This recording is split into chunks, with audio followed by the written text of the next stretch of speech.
ozomona papa po afingi Etienne Tshisekedi azobenge même pas na kombo mais azako toucher na mutu azofinga ye tango azosala discours wana pe bato bazoyoka pe bazo alobi makamoko oyo nayebite soki po kaka alobi pona Kabila nde Kabila sepeli nango mais bamoni danger nini ekoki kokota na kati na mboka te likolo ya makambo wana. Donc makambo ya Congo eza peza papa eza ekomi compliqué na point moko ke biso moko ba Congolais on dirait tolingi Congo te to komi na positionnement moko akoloba ke Congo epanzana nango biso tokokenda biso na Soudan soki boponi muto te biso tokolongwa on dirait ba menace moko boye awa na mboko yo soki bozangaki kolia na komela place na bino to pesi bino kolia na komela mais boye soki tokomi na vote il faut bo voter mutu na biso soki bo vote papa bilo kwa ndenge wana ouais azali président ya assemblée soki provincial azoloba yango et puis réaction ezate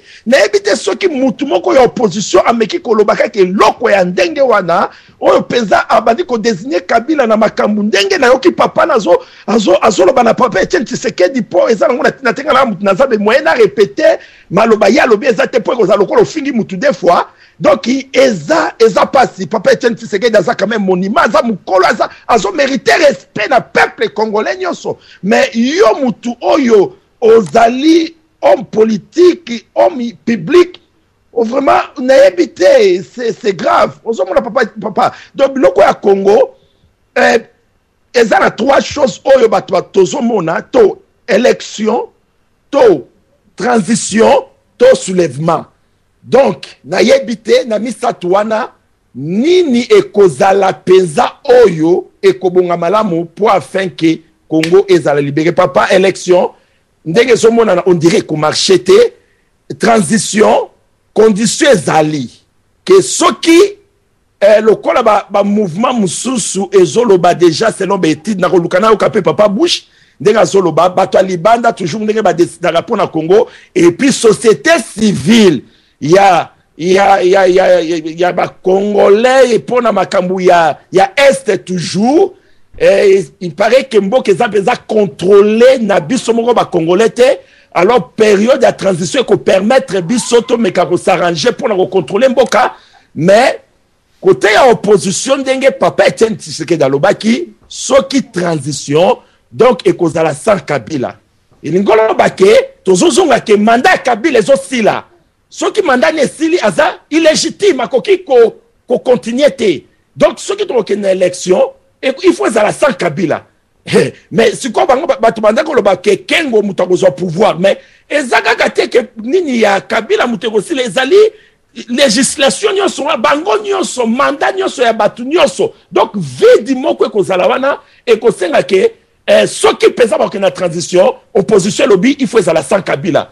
Et puis, naza d'accord que ce qui pensait salami que transition pour la bola moi Congo, pour papa tozoloba, mais total rappel bola moi Congo, pour ce que taliba déclaration pensa, il y a Kungo Kusoki Kumwanza papa wana, au taliba makamsusu, Congo ezo balancé. Pour papa wana déclaré, mutu akatanga wana, boko na basiti wana boko mwana lobi yango na Kiswahili mais makambo za clair luka muswahili mongo neti ngana ko yebi sondenge nya lobi. Donc, à l'obi pensa que ceux qui Kabila les quitté, bango ba na Soudan. Papa malobombo kayo. Nabanzi ndeko na biso kyungu kimwanza soki kwa mwanza wana oyo azali koloba. Omoni kulutu na biso moko na kati na radio lisolo kulutu zambwana Joachim alobaka keno les Congolais sont sodomisés. Pourquoi alobakango la sodomisation ezali kaka pona na kipedulate mais la sodomisation ezape na mbongo mpe na kipedula. Ce qui ozali komona Congolais azali ko trahir ndeko na ye parce que tous les Congolais balingaka toujours poche na bango etonda bazala na yango ya mingi mais baninga bazwa te. Omoni biso na kati na liti oyo pe na kati na mboko na biso ya Congo tokomi ko trahir Coran o tozali koloba mabele ya Congo pona lokoso ya mbongo. Mbongo ezali eloko moko mabe. Yango nkolo Yesu alobaki rendre à César ce qui est à César, à Dieu ce qui est à Dieu. Cela veut dire makambo na nzambe ekende kaka kote na makambo na nzambe. tika mbongo esika ya César na bampaku na ye na makambu na ye. Alors soki okoti mingi na makambu na mbongo na banzi pona ko trahir population pe mabele na yo, soki ba kyungo soki kyo mwanza soki nani wana ye azali ko déclarer bongo. Pourquoi? Parce que yebi ke batu baza ko luka division ya Congo. Kyungu wakumwanza kombo na bato na baza ko luka division ya Congo. Balingi Congo ezala divisé. Pourquoi? Parce que le Congo est plus grand que la France. Ya solo bandeko 4 fois plus grand que la France. Yango bandeko baza ko luka tang mususu ba kabola mwa côté moko boye ba kivusien ba sepela ba katange pe bazwa 80 fois plus grand que la Belgique. Yango bato bazali kolinga na yebite soki ba congolais bazali na mitema ou bien bazali na mitema te oyo lelo bandeko bakomi koloba ke soki Etienne Tshisekedi ndale kananano epa ya mama na biso mise oyo tokata ki maloba nde tokozongela odom pambo lisusu pamba te te bakotobola nzela na biso sika tozali kokende tokobimela nde wapi mama mise ozana maloba eboto papa desfe boto papa na ngai ya mibusa utolobelo ko moko awa eza très important na biso soki totali bien toyebi ne toyebaka malheureusement na kati Afrique na biso ba makambo elingo sama na Congo en tout cas esalama penza te.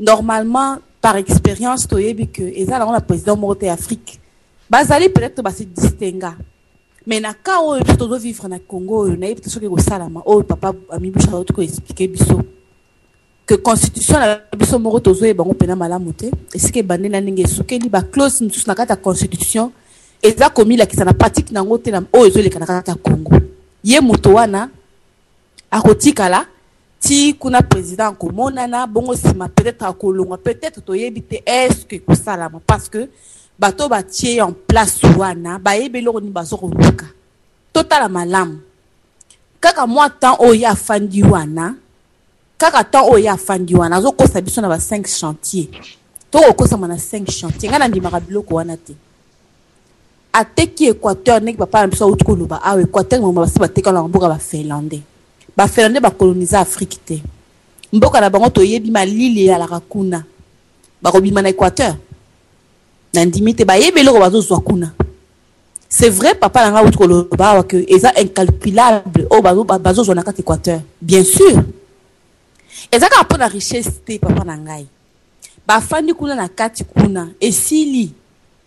Donc la population est mis en otage parce que devant misère spirituelle na biso batu wana bakasus na chouate bakomi pesa na ba Finlandais wana bakosala bango o motema na bango elingi bakomi esclave na bango bakoma basi na bango après population Équateur et bebi nango et comme na ba Finlandais bakoma ndekuna parce que tout simplement toyebi que population ya Équateur a besoin aide moko favorable te pour ailler ba ko se défendre tant que tel culture na ye eza wapi basi ba niati yango kozala na ye eza wapi eza déjà hypothéqué parce que aza ko perdre o bisomo to moni que eza na prité personnalité eza na wana prité personnalité ya population eza na prité ndenge ba bato wana ba Finlandais ba ko fanda kuna lelo ba chinois basi bafandi na Kisasa chinois kala yaka na Afrique pona kofanda te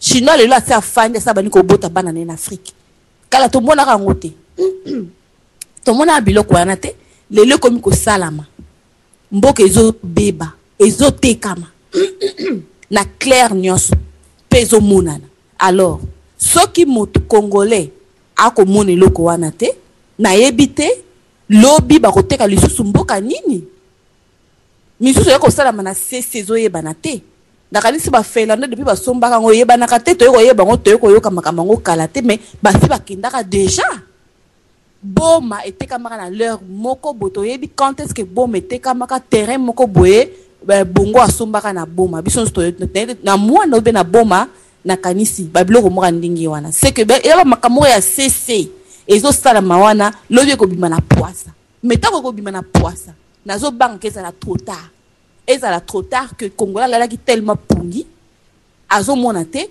tango akolamka ba yebisa ye non chambre oyo la qui pongi et là sous chambre na ote bima kene la balabala.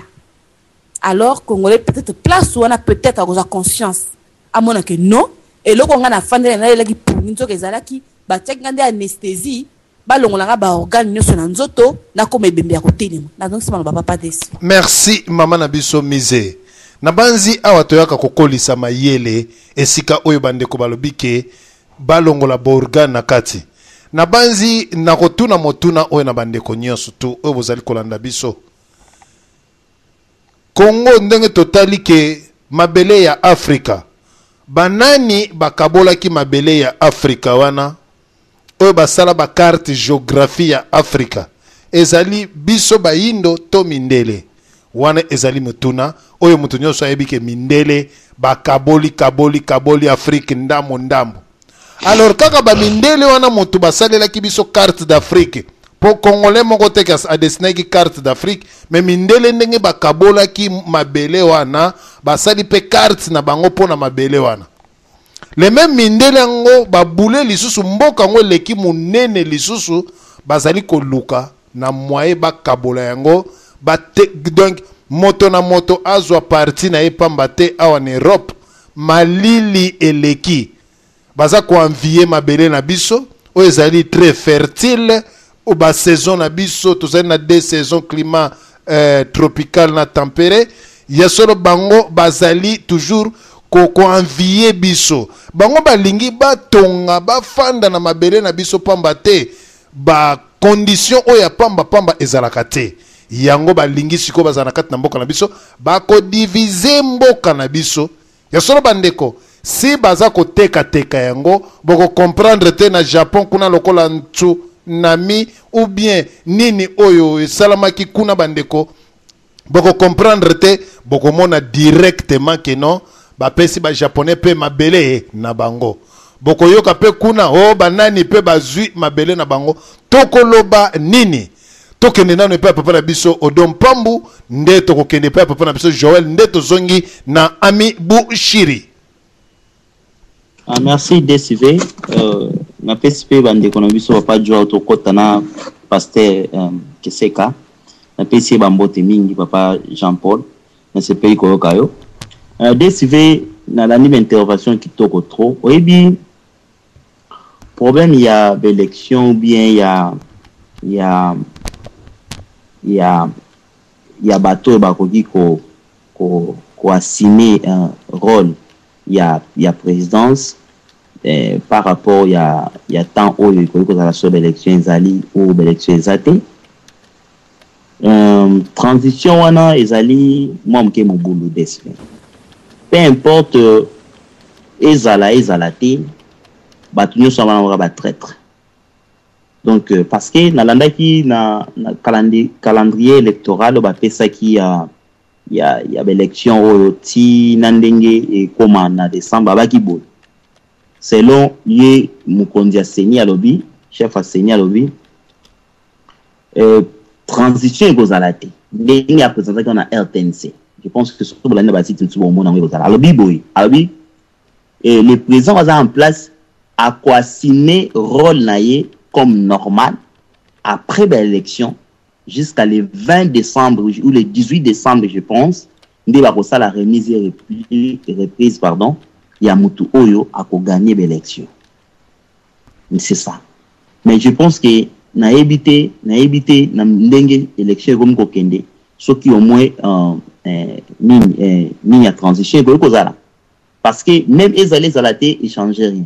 Nga problème na ngezani DCV yali système ozo le kana Congo ba traître baza ebele tozo pesa mutema na batango bozo mona masoto sola dernière fois to sola makambo ne mwana semi tozo ko pesa susu côté mususu mona mutu mususu akena epa mutu tel mutu mususu akena epa mutu tel mutu mususu akepa mutu tel o susu moka passer moka yaka awa obi ndenga suka donc c'est dire que tozo comprendre na zoye na ndenga bien na ndenga bete mais la seule personne dont on biso to pesi confiance to mona ke ko simba ezali papa Tshisekedi mais papa Ami Bush alobaki lo moka bini yabi biso ya koki akoki kozala partout na same time. Ça veut dire que c'est un habit tout ça, le rôle moko na place tout aux alléli. Oui, na d'accord na y.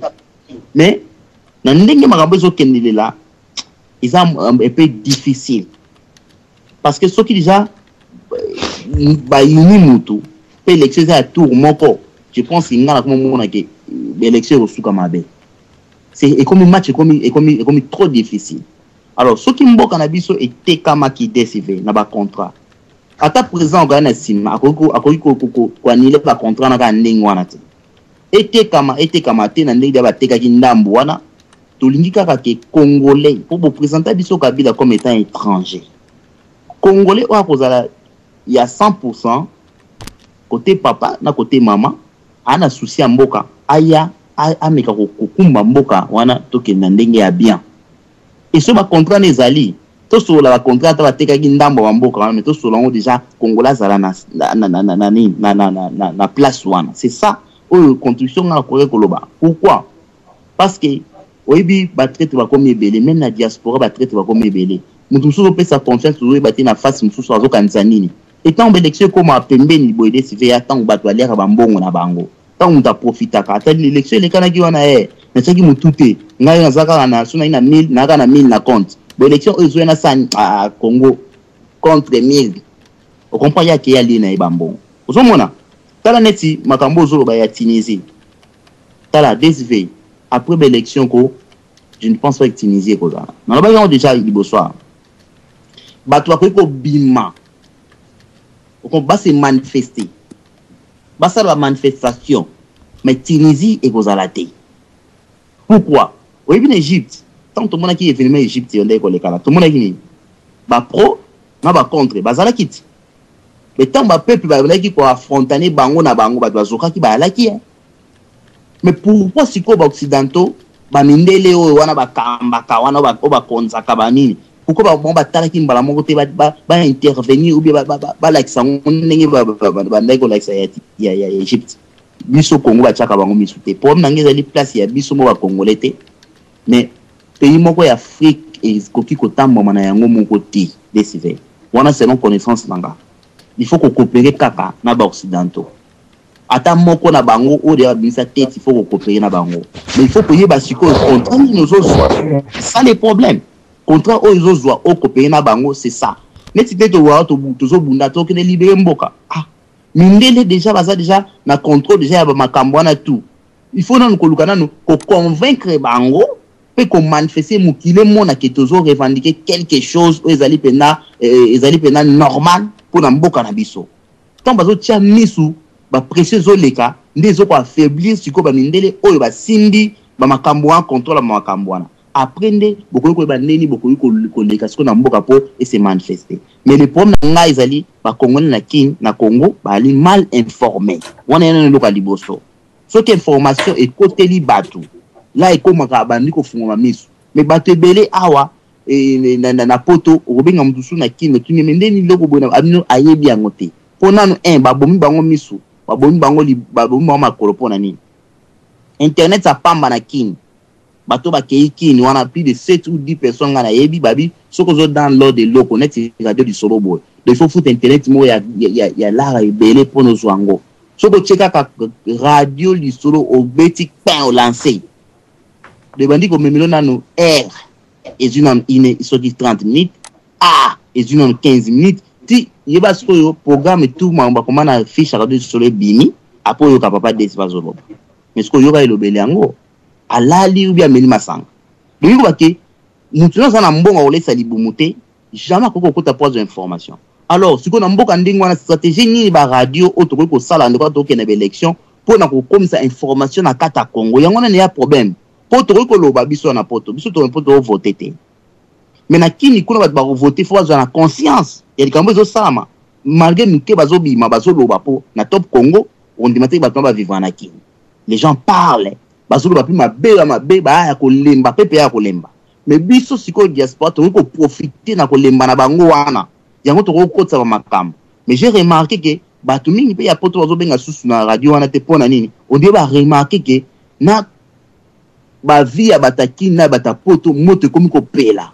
Bazui bakati so bakata ngenga moto bakata yi bato nyonso la gloire au Seigneur. mais eloko nga na ina loba DSV information to lukana no atopi e koma na kini parce que vote bataki mba salango mais ce que to landaka aboyeko si c'est que da a gagner l'élection te tanga gagner yango te yeba ngo ke soki ba bitimiser ça na ta kini to sana ena mutema ba arabe te na ole mbisa batu te menga na pesa onga na mona to na mutema ba arabe te wana de deux congolais azaka facile à manipuler et de trois liwa ya mutu moko déjà liboso na eba omona mususu akoko kima yango muni nzambe kaka sala ka tu souffrance loko eleki ameka ko aider soki te DSV nzela ko bimela eza mwa muke mobulu yango muni na sala ka minga appel na sukisa awa quand même na sala ka minga appel na bato bazoka tambongo ya Congo bayibaka baba millionnaire baba milliardaire ba meka un peu ko réfléchir bemba le père asala nzela matadi tant Kabila kotaka ebongo bango pona souffrance ba tikela biso mboka likola kriki bakoki kosala nini pona peuple congolais eboto DSV merci et papa nabiso Odon Pambu tokende na lombango pambate émission na biso tozali kokende pambate na 21h esengeli to clôturer masolo na biso tokokende nano et papa nabiso Isaac Mbele toyoka ye eboto. Merci mingi DSV na sepeli mingi na intervention ya ndeko nangai Odon Pambu vraiment souci ya ndeko nangai lek nangai ezali très fondé mboka na biso bande kusoko coopérer na mundelete et ko tambula tende yango bomonaki papa Tshisekedi abimi moi moke pona ko yako yibisa ba mindele que botala makamu ndenge ezolekana na kati ya mboka na ayebi très bien que mboka etekami na boy surtout baba contrat ko signer contrat pendant 70 ans mboka mobimbe keiti mais je crois bien que ceux qui m'ont en mboka a commis na mboka comme ndeko dans lobby ba contrat ese signamaki parce que mtu asinyaki wana la reconnu toke de gauche de droite mtu asinyaki azaki azwa ki responsabilité à l'état mobimba nde asinyaki contrat wana mieux vaut mtu akoya ameki ko revoir que congolais azala impliqué na kati ya ba contrat wana nde place oyo ba chaki pona individu balongola e koma pona population wana ezali eloko moko ya ntini leki na ngai olobi makambo solo trahison na mboka na biso eleki mingi omoni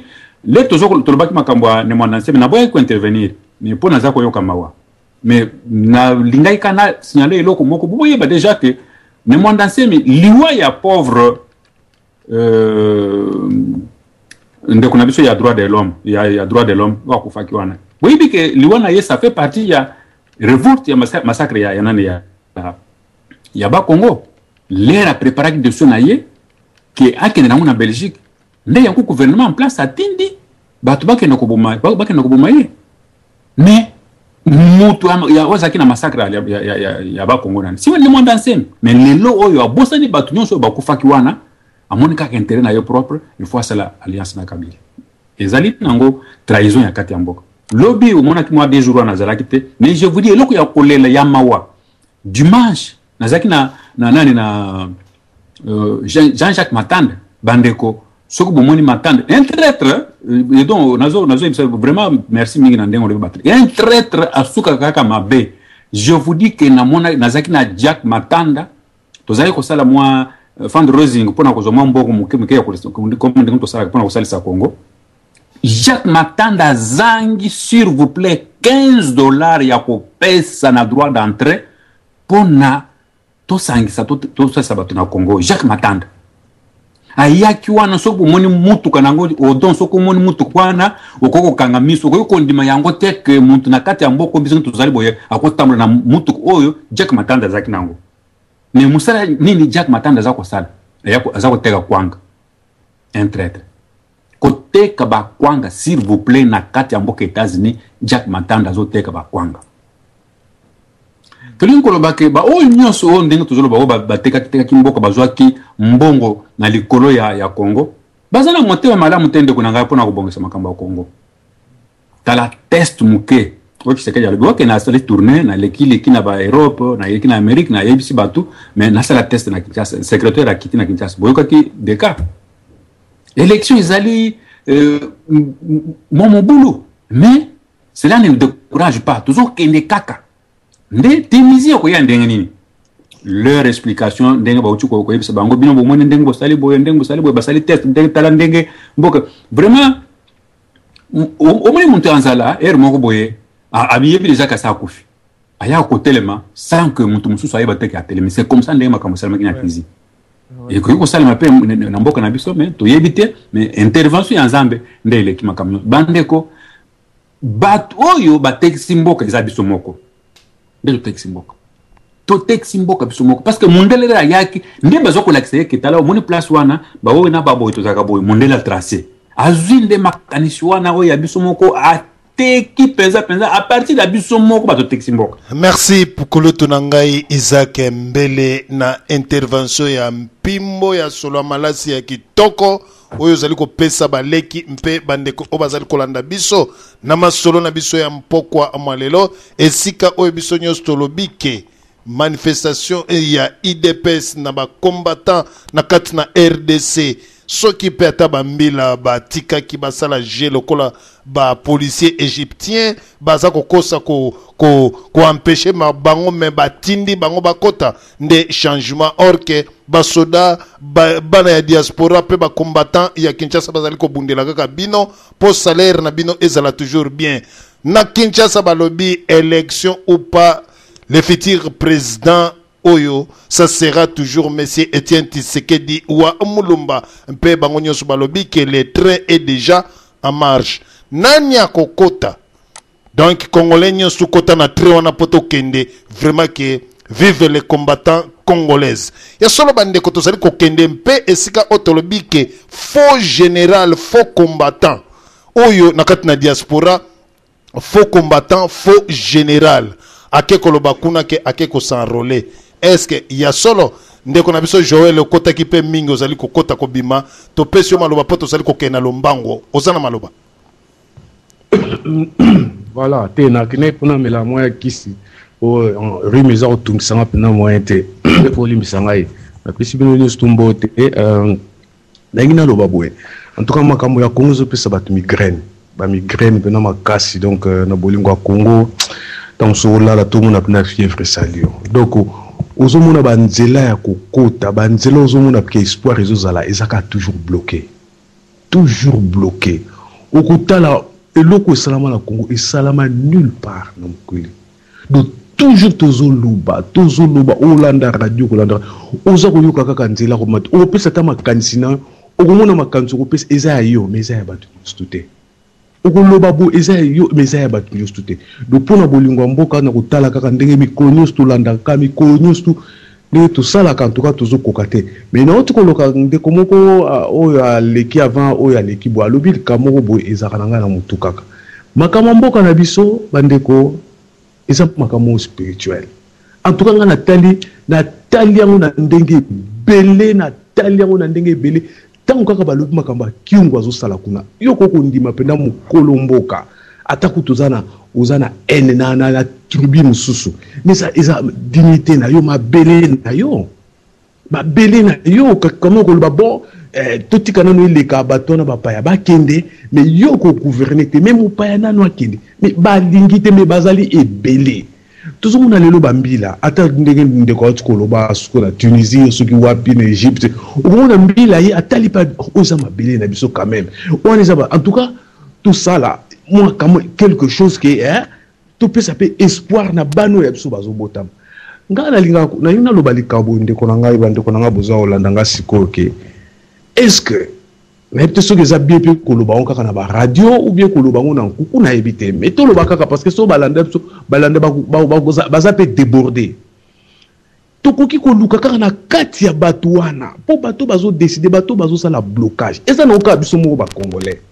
et ça ngo ba rwandais te et ça biso moko ba congolais toujours comme ça situation difficile pour na loko so mbongo est-ce que to koki ko sala eloko te biso tokoka koluka cerveau nini oyo ekomandaka buzoba wana tobenga ngota buzoba te ba stratégie na bango efandeli place nini nene ngwa komandaka basa ndenge ni ba place nini bata NR wana bato nini po mingi tala papa ngalo koloba wana na kene na mboka na biso kala mingi te na sali voyage moka muke mais bat na sali na kata voyage kuna bazaki bata NR na koyebelango na place tokomaki mais ngana banda koloba jaba ba makambo ezaki contre bango mais nous avons intérêt place aux que nous avons des appels bango na biso mais toka na mais comment ba nga ba longola nga yawa ozo komona donc tout le cerveau kaka mais ils ont commandement on est où ils ont ça là qui Congo mata parce qu'ils ont biso kaka ils ont mondelete ils ont rwandete ils ont biso moko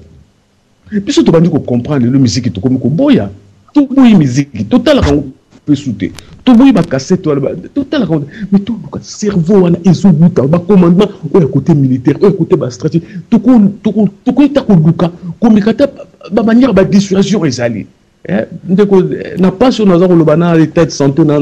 Merci Papa Nabiso, vraiment état santé zali malamote vraiment ceux qui ba sinusite ceux qui ba migraine ceux qui pe ba climat oyo bandeko pasi me bazali kokota mpona koloba likambu ya mabele na bango ya solo ndeko zali kolanda yo mto zali kotiola bato baganga katango nyonso to me lifuta atandele na bankoko ya bankoko na biso toleki na lombango epa ndeko na biso tomisita atopesa yo bien maloba mpamba tozali kokende malembe oyo na suka kokanga bisaka na biso mpamba te na 21h il faut ndeko na biso mususu akota eboto ndeko na biso tomisita. Merci à Minga pour faire maloba na pesi bino mbote na patronne sur la conférence na miki kolanda moi mingi papa nazoka na s'il te plaît na kimia nyonso toza koyoka yo ouais nalandi papa Bushiri nalandi bandeko nyonso eloko na mwa onga na konoza nango eloko nde eza ko mabiso mingi na Congo na kono cha toza na haine poto longola haine nanu entre biso moko et puis problème à Tunisie na Congo c'est salama to longola pe makanisi nzamba ko sala et puis to bossa na mingi ke o ngai na kokufa na ngai awa na kokena ngai kuna te soko za kokanisa makambo mingi ke yo okozonga so kuna te yango na Congo ezozonga sima po tango za kopenser mingi na mboko ya yo oza pe na makanisi nini oyo konosala kuna na kono loba lisusu eloko pe so eza kokoma biso mingi biso bato toza na Europe awa communication pende ya bien na bato baza na Congo kuna eza pena malamu te po biso koto tozomona kaka biso et pourtant que bato baza sur place ba souffrance baza na kuna collaboration bien za te po soko tali bien mingi ba parti politique zo salama kaka ba konzi ba uta kaka et pourtant que mingi ope ba bebisi Congo ope ba utika ka Europe na ba posto ba juju ba nini ti ya wana Congo komi bo donc na ignorance na souffrance o nyoso tozomona biso tozo supporter bato pena baza kuna te tozomona na biso so totali front oyo efungwamaka na nini na dongo front efungwamaka na nini ntango baza koboma bato ya kuna na baza ye merci ndeko na biso front efungwamaki malgré émission landi biso obokotaka kaka na suka ntango bazali kopasola mpoke boya bozwa lokolo na yo ya monene ntozwa kote ya tolo soko sepela kote ya motu me boyaka esika bandeko bazwi misuni bazwi sikoyo etikali na mwa ndambu bandeko bozali koya mpo to développer ekozala malamu bokotelaka biso bien avant. Merci papa na biso nzambe apambola o malgré na mukie oyo ozalaki na yango me bandeko bayoki yo na susi ya mboka na biso ya solo bandeko tozali kokende na mwa miniti tolekana nanu epe ya mama na biso igete mokonzi ba mama topesi yo 2 minutes vraiment olandaki masolo depuis kala mwana suka aliaka mingi te soki bato balobaka aliaka mingi me awa mwana suka aliaka mingi te topesi yo maloba mpamba te tokende tito suka epe ya papa na biso Ami Bushiri mama na biso igete topesi yo maloba eboto papa na biso moto ayambo diana suru futu de vous pertale. Merci na moi mibiti mbele o pesinga na wetali mboka Congo tokolo baboy mboka Congo mutu akozala président kuna azalo kola Moïse nzamba zele ko tinda ye adérivé pepa Israël ezala ya chichi ezala soki moto nini mais aza na comportement lokola Moïse mais to boy Moïse ke to tielelo lobi pepe tangisi pizo na miso wane comme Moïse ya double façon esengeli peuple congolais azonga kat na bon nzambe to yeba ko prier nzamba tinda biso président malamu oya kokota tozala bafanatiki te me totalela nzambe na miso na biso mpe na motema na biso nde kongo ekolonga eboto papa na biso na pesi bambote ya bandeko beye bandi biso avu la parole ya tolo papa eboto mama na biso igeti yo pasoli mpoke tokende nano epai ya ami Bushiri toyoka ye nano vraiment nde tokozonga siko na bandeko misusu mwa 2 minutes nde tosukisi lisusu epai ya ami Bushiri ozana maloba matondo mingi papa Diana sulufutu na musala dur très difficile oyo ozo kosala na poko ya lelo pamba ti kokamba bandeko 1 minute 2 minutes 30 secondes ezali sekite en tout cas matondo mingi na oyo bandeko balobi makambu oyo bayebi ntina les dangers chez un être humain c'est de dire, de tenir des propos oyo yebitina te. Wande zali danger. Mais soko solo balikambo yebitina et se faire sentir. Et yebanaka. Yongo lobaka toujours na bémission na sala kana lobaka pour convaincre, il faut être convaincu. Soki yo moko na ndimité, o ndimisa pe muninga te. Si nous-mêmes nous ne croyons déjà pas à la libération, comment voulez-vous aller prêcher les autres? Les autres ne vont pas te croire parce qu'ils vont sentir que tu es en train de douter. Maintenant, bato nyo surtout na moniawa, oh papa Diana sulufutu, oh ndeko Goyav, oh papa Isaac, oh maman Mise, oh ndeko Don Pambu, oh ndeko Tomisita, bandeko nyo surtout na yoki awa, nazo sentir que bato baza convaincus pour la libération. Ils savent que la libération est proche. Donc, baza na facilité okene na ba feti, na matanga, na ba famille pour aller convaincre les autres. C'est ça notre mission. Nous sommes appelés. Boyebi, ce qui est malheureux parfois chez nous les Congolais, c'est l'être notion et ba miracle. Tolingaka notion ba miracle ezalake, moi si abotakate aboti. Omoni, mutu akufa asekwi. Omoni, mutu amonakate amoni. Ba miracle au biso ba congolais parfois to lingaka. Mais moi je vais vous dire d'autres miracles. Le fait que Olongwe Kinshasa oye poto ezali miracle.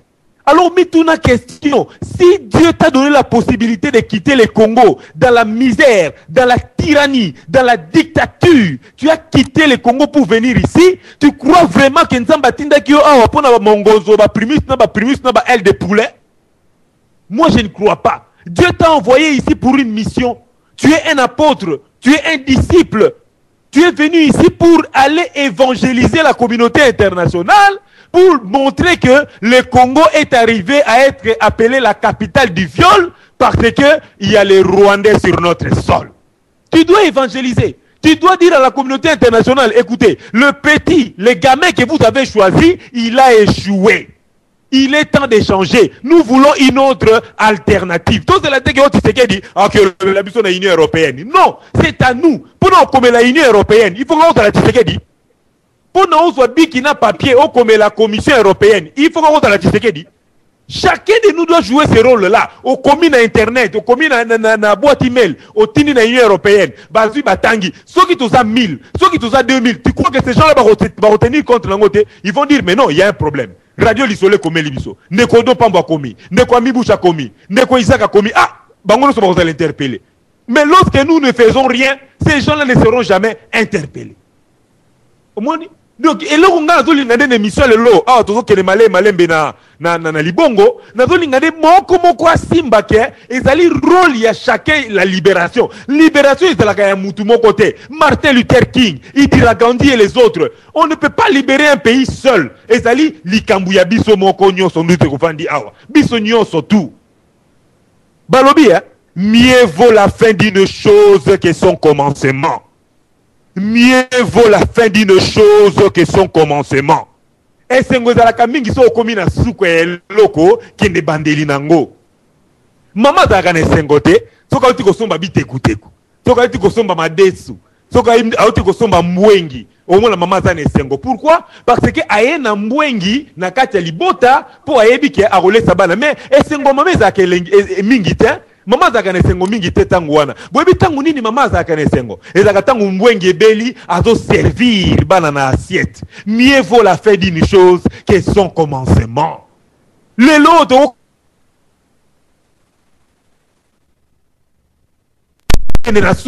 la libération to bi te na lingi na libération anate te ndeko libération comme proche et sengi yokaka tombola loboko yo baza ko pesa yo mbongo yo kamati liboko tiki na poche oko mbongo ngo ndenge nini tombola loboko ozwa lelo radio lisolo ko tendre la libération na ba congolais radio lisolo zo pesa libération na chacun d'entre nous yo tombola ka loboko soit libération wana to tiko la mboka mieux vaut la fin d'une chose que son commencement.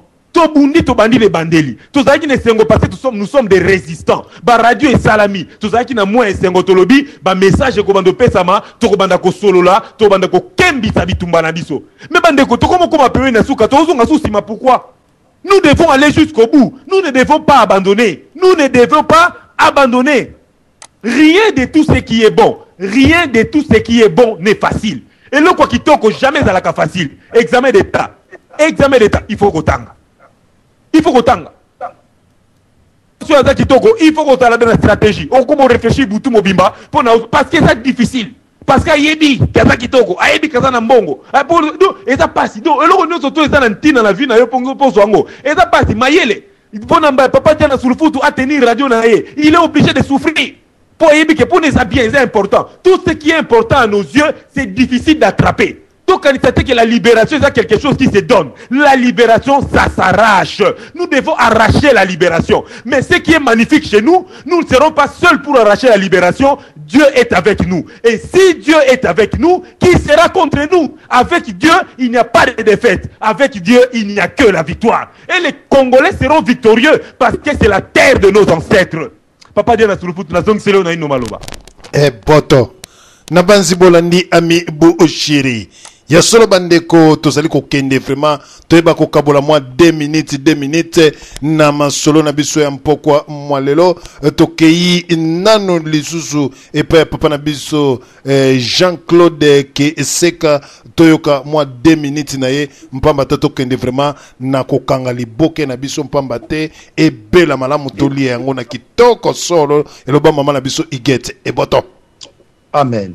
Tout Nzambe papa Diana vraiment comme na détermination à ba congolais mutunyo so azome ma pierre na ye pour moni bande ko baye bakate biso to sala ka émission na ba radio participation à bandeko ezalaka malamu lingolo bake tozo sala ke combat ekende liboso moni lelo combat oyo ya résistance mutu moko te andimaki ekozwa impact o ekomi nango vraiment bandeko balandaka ba radio net ndeko don pambo alobaki wana nga pe nazoluka top Congo na nini nga na moni nazomona ngote na ebite nga pe so balongo linga donc biso so tozo comprendre te makambo zoleka mais ndenge za wana na top Congo pe balobaka ba congolais pe ya Congo kuna pe balobaka na niveau ya Kinshasa message ya combat et comme koloba ma partout s'il vous plaît partout même en Afrique du Sud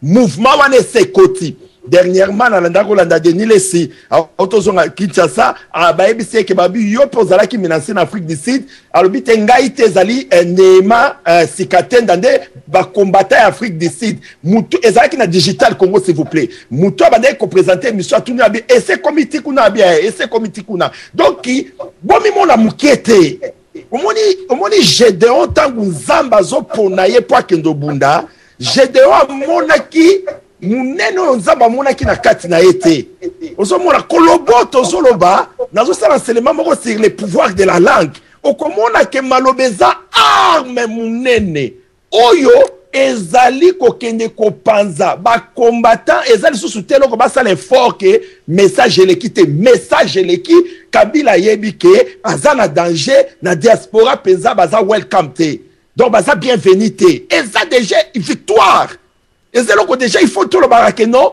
to sali quelque chose to se décourager te pourquoi pour battre mais passer mais combo ezali il y a brutalité soko tali objectif à combat ezali ko réclamer justice, qu'on réclamer que ce qui est juste se fasse aussi dans notre pays, se passe aussi dans notre pays le Congo.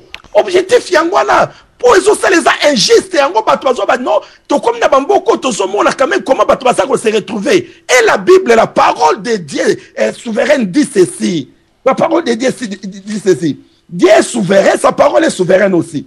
Donc, Bible le Bible na proverbe ndeko so komi yango, na proverbe 14 na verset na yango 34. Balobi, la justice élève une nation.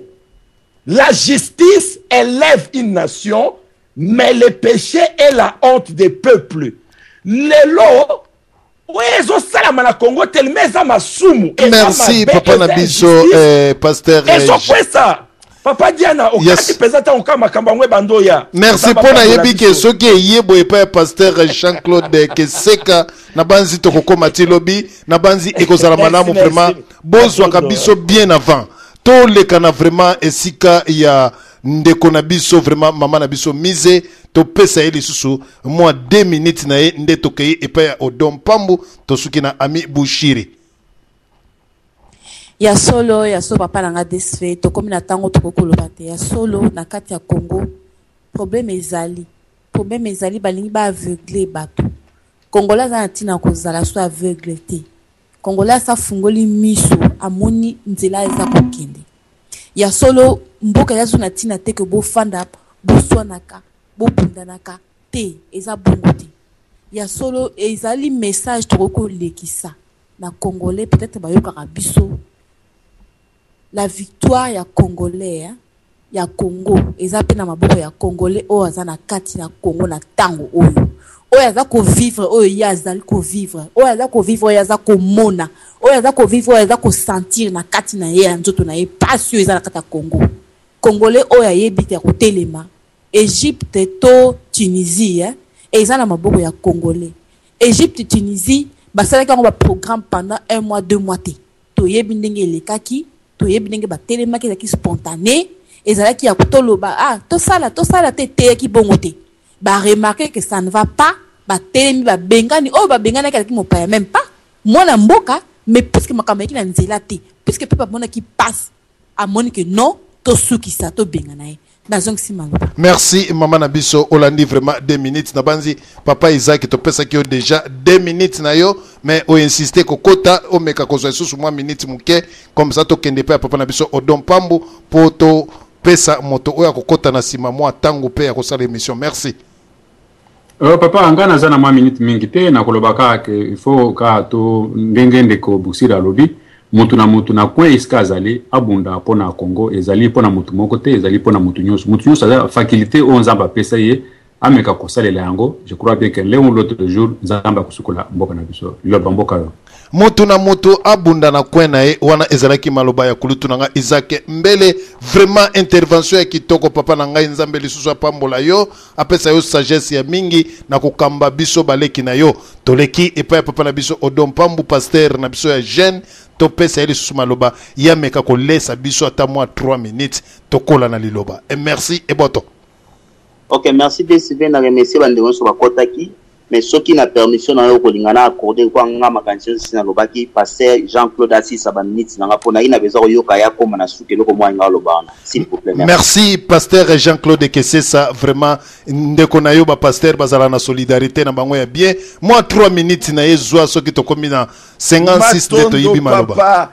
Eloko tolingaki koloba yango wana merci papa Odom Pambu po yo comprendre penza ke oza mwana na Nzambe oza mosali na Nzambe elingi koloba ke papa soki lelo batu baza sima ya ndeko songolo oyo azopone état de droit état ya droit place oyo batu nyonso bakoki ko se retrouver Bible lobi soki ba juste ba komi na pouvoir peuple ko sepela tozoluka nini tozoluka ke justice ezala établi penzamba lobi ke mboka ezala ka élevé te na flatterie mboka ezala ka élevé te na vol mboka ezala ka élevé te po bato bazolo ba français kitoko bazakuna mboka ezala ka élevé soki justice ezali appliqué na kati ya mboka wana soki justice eza appliqué te balobi péché ekosala soni lelo tozomona nini okomona tata munene azokosa netu papa toti koloba papa kiungu wa kumwanza azoloba makambo moko penzo talike ezosala soni ya mboka mais soki mutu azali juste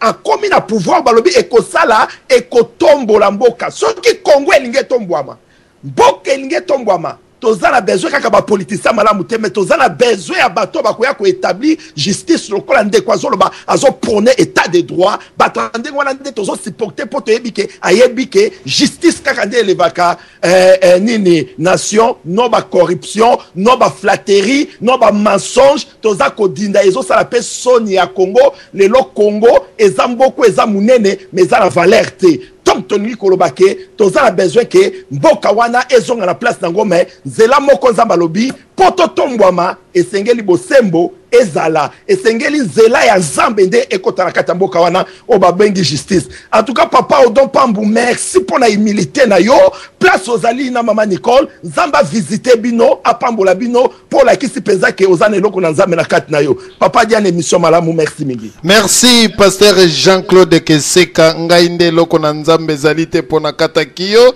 ngai nde na kozwa lipamboli te loko le komi ya koteka likambo te nakeye pa ya papa na ngai Ami Bushiri ye aiba kozwa mpe aiba kokanga liboke pona kosukisa mpoke na 20h juste nde tozongisi antenne papa diana yo peswa ya yo yamba yango ya solo pona sengi ya ngai pona sengi yango ekoma ya kosenga onction na nyonso fo bondela. Merci Ami Bushiri zoya yo maloba mpamba te na 20h juste en tout cas to kimi mama na biso feza yende aiba kokumba oya ye yenda eboto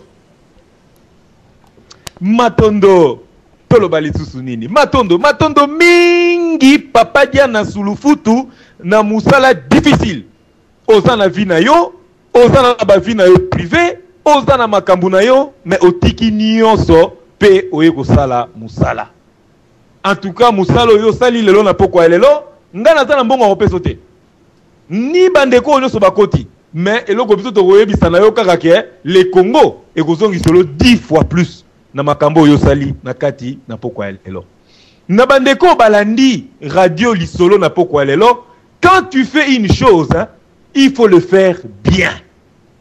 Soki to lingi na biso ko sala bien te soki o lingi ko sala no ko bien te mieux vaut ne pas le faire. Lokola biso to choisir nzela ya résistance.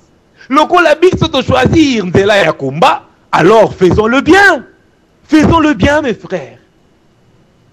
Soit totika na biso kozala ba résistant ba combattant, to kota na biso na bière Primus, to kota na biso na ba sap, to kota na biso na ba concert, to kota na biso na masolo zanga mutu na makolo, c'est tout. Mais soki tolobi toza ba bundeli mboka, alors faisons-le bien. Parce que chaque option que choisir na vie na biso, tu es que tozali na opposition en face. Soki tolobi to bundela mabele ya bakoko na biso, tu es que zali na batu mususu en face o ba kosala ke tozala distrait. Yango to bengi corruption.